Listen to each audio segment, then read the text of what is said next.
In the bottom of the fifth inning of Game 4 of the 2016 American League Championship Series, Cleveland Indians manager Terry Francona did something that made no sense. His starting pitcher was cruising. The Indians had a lead. There was no fire to put out, and Francona walked to the mound and took the ball anyway. What came out of the bullpen next was not the closer. It was not the setup man for the ninth. It was Andrew Miller, the best reliever in baseball, entering a game 4 innings early. The baseball world watched and waited for the move to backfire. It never did, and within 12 months, every team in the league was trying to figure out how to copy it.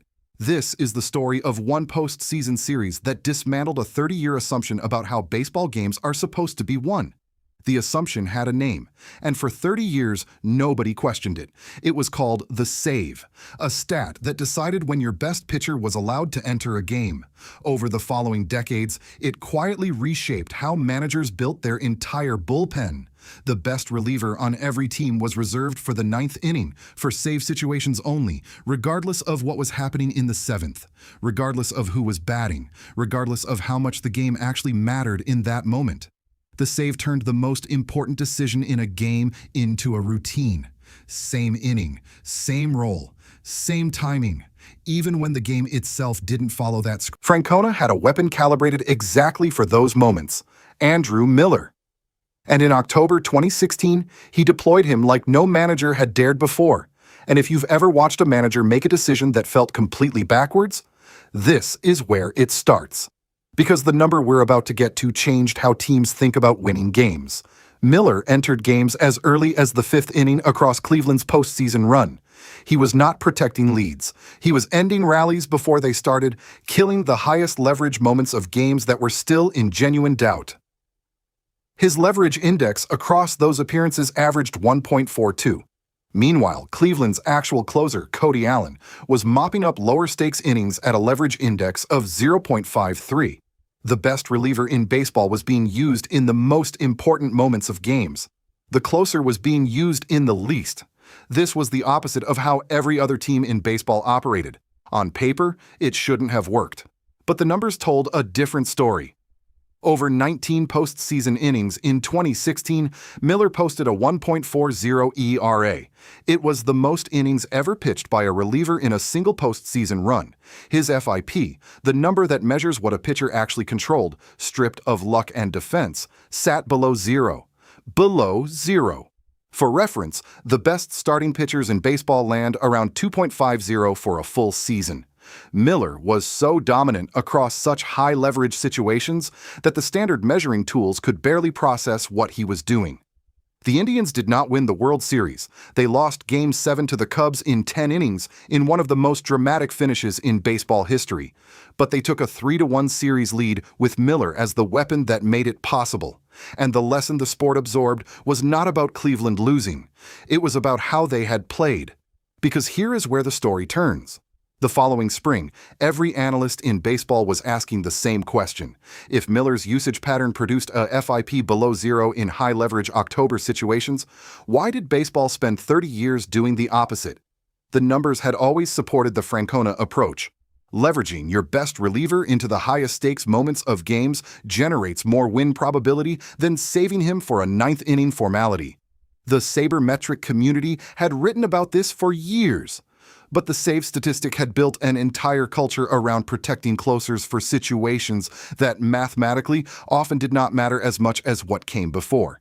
The 2016 postseason made it impossible to look away.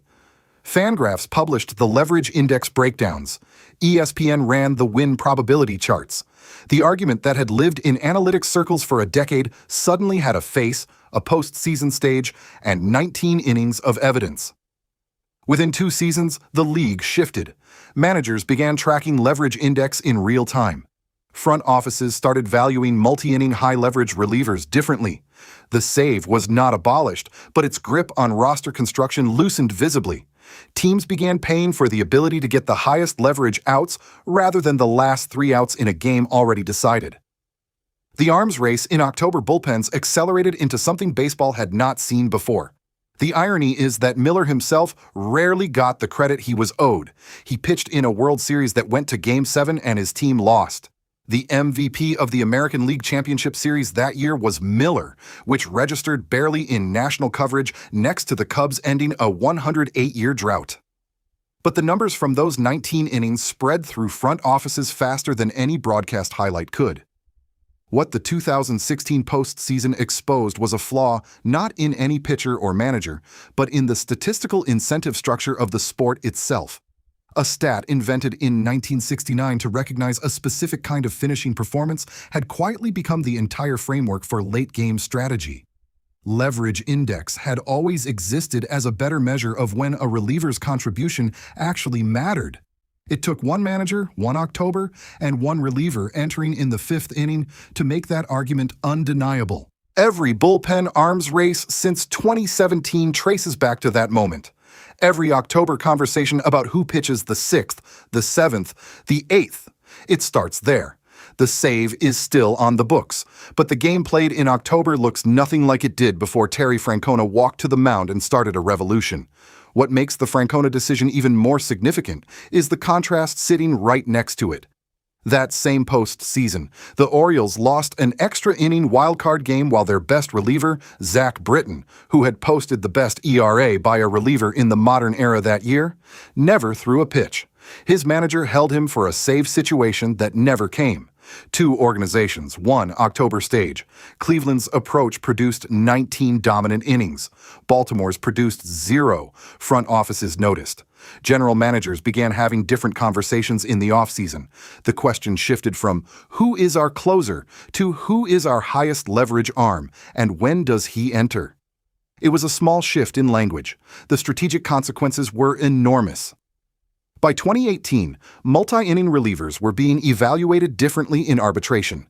By 2020, October bullpen construction had become one of the most scrutinized decisions in roster management. The arms race Francona started in Game 4 of the 2016 ALCS had compounded into something the sport was still reckoning with years later. That is what one mound visit, in the fifth inning of a game Cleveland was already winning, actually cost the rest of baseball.